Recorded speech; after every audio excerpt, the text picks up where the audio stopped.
The Giver, Chapter 9. Now, for the first time in his 12 years of life, Jonas felt separate, different. He remembered what the chief elder had said, that his training would be alone and apart. But his training had not yet begun, and already, upon leaving the auditorium, he felt the apartness. Holding the folder she had given him, he made his way through the throng, looking for his family unit and for Asher. People moved aside for him. They watched him. He thought he could hear whispers. Ash, he called, spotting his friend near the row of bicycles. Ride back with me? Sure, Asher smiled, a usual smile, friendly and familiar. But Jonas felt a moment of hesitation from his friend and uncertainty. Congratulations, Asher said. You too, Jonas replied. It was really funny when she told about the snacks. You got more applause than almost anyone else.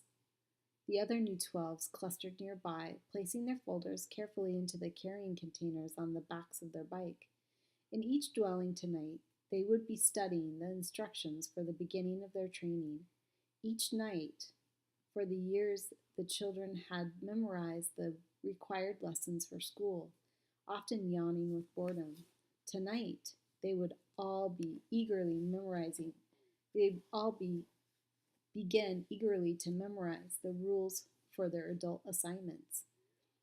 Congratulations, Asher, someone called. Then that hesitation again. You too, Jonas. Asher and Jonas responded with congratulations to their group mates.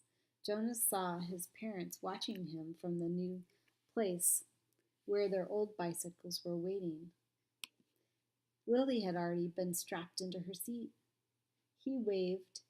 They waved back, smiling, but he noticed that Lily was watching him solemnly, her thumb in her mouth. He rode directly to his dwelling, exchanging only small jokes and unimportant remarks with Asher. See you in the morning, Recreation Director, he called, dismounting by the door as Asher continued on. Right, see you, Asher called back. Once again, there was just a moment when things weren't quite the same, weren't quite as they had always been through their long friendship. Perhaps he had imagined it. Things couldn't change with Asher. The evening meal was quieter than usual. Lily chatted about her plans for volunteer work. She would begin, she said, at the nurturing center, since she was already an expert at feeding Gabriel. I know, she said quickly, when her father gave her a warning glance. I won't mention his name. I know I'm not supposed to know his name. I can't wait for tomorrow to come, she said happily. Jonas sighed uneasily. I can, he muttered. You've been greatly honored, his mother said. Your father and I are very proud. It's the most important job in the community, father said. But just the other night you said that the job of making assignments was the most important. Mother nodded. This is different. It's not a job, really. I never thought, never expected. She paused. There's only one receiver. But the chief elder said that they had made a selection before and that it had failed. What was she talking about? Both of his parents hesitated. Finally, his father described the previous selection. It was very much as it was today, Jonas, the same suspense. The 111 had been passed over when the assignments were given. Then the announcement when they singled out the one. Jonas interrupted. What was his name? His mother replied. Her, not his. It was a female. But we are never to speak the name, or to use it again for a new child. Jonas was shocked. A name designated not to be spoken indicated the highest degree of disgrace. What happened to her? He asked nervously. But his parents looked blank. We don't know, his father said uncomfortably. We never saw her again. A silence fell over the room. They looked at each other. Finally, his mother, rising from the table, said, You've been greatly honored, Jonas, greatly honored. Alone in his sleeping room, prepared for bed, Jonas opened his folder at last. Some of the other 12s he had noticed had been given folders thick with printed pages. He imagined Benjamin, the scientific male in his group, beginning to read pages of rules and instructions with relish. He pictured Fiona smiling her gentle smile as she bent over the list of duties and methods that she would be required to learn in the days to come. But his own folder was strangely close to empty. Inside there was only a single printed sheet. He read it twice. Jonas, receiver of memory. 1.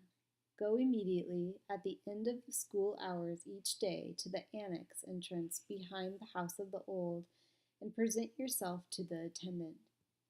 2. Go immediately to your dwelling at the conclusion of training hours each day. 3. From this moment, you are exempted from rules governing rudeness. You may ask any question of any citizen and you will receive answers. Number 4. Do not discuss your training with any other member of the community, including parents and elders. Number 5. From this moment, you are prohibited from dream telling. Number 6. Except for illness or injury unrelated to your training, do not apply for any medication. Number 7. You are not permitted to apply for release. Number 8. You may lie. Jonas was stunned. What would happen to his friendships? His mindless hours playing ball or riding his bike along the river? Those had been happy and vital times for him. Were they to be completely taken from him now? The simple logistic instructions were to go and when were expected. Every 12 had been told, of course, where and how and when to report for training, but he was a little dismayed that his schedule left no time, apparently, for recreation. The exemption from rudeness startled him. Reading it again, however, he realized that it didn't compel him to be rude. It simply allowed him the option. He was quite certain he would never take advantage of it. He was so thoroughly accustomed to courtesy within the community that the thought of asking another citizen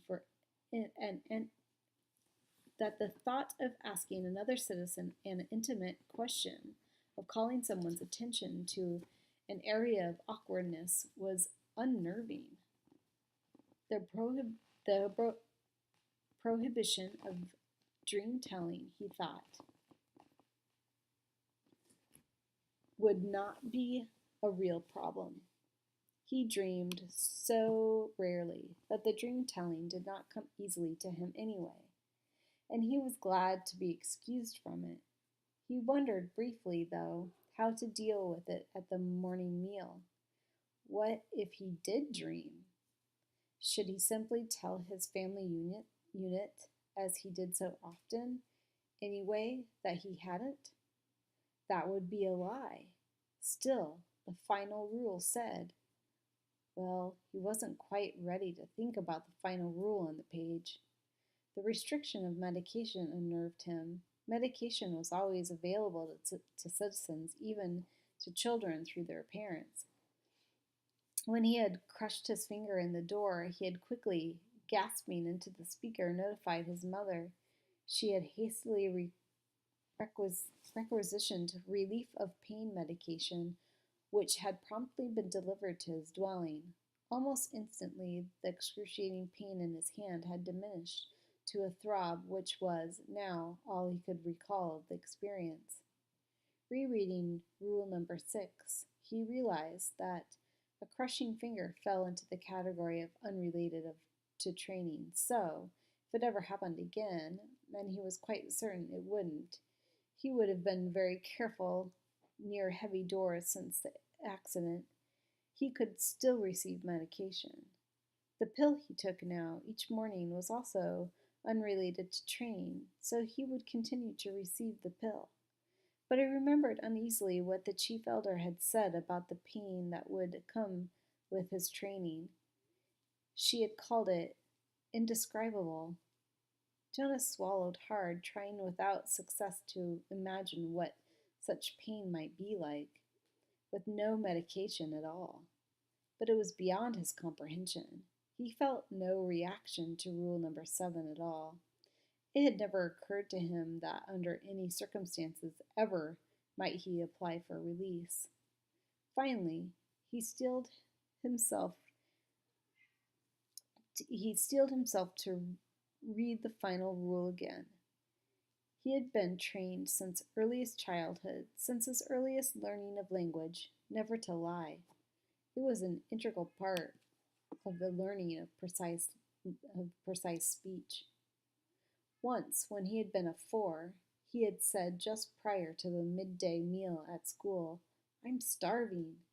Immediately had been taken aside for a brief private lesson in language precision. He was not starving, it was pointed out. He was hungry. No one in the community was starving, had ever been starving, would ever be starving.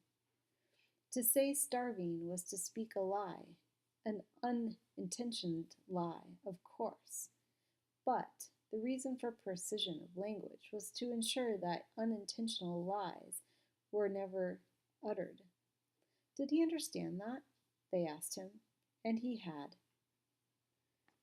He had never within his memory been tempted to lie. Asher did not lie, Lily did not lie, his parents did not lie, no one did, unless. Now Jonas had a thought that he had never had before. This new thought was frightening.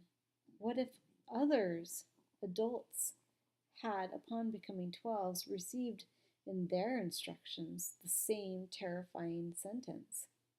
What if they all had been instructed, "You may lie"? His mind reeled, now empowered to ask questions of utmost rudeness, and promised answers he could, conceivably, though it was almost unimaginable, ask someone, some adult, his father perhaps, "Do you lie?" But he would have no way of knowing if the answer he received were true.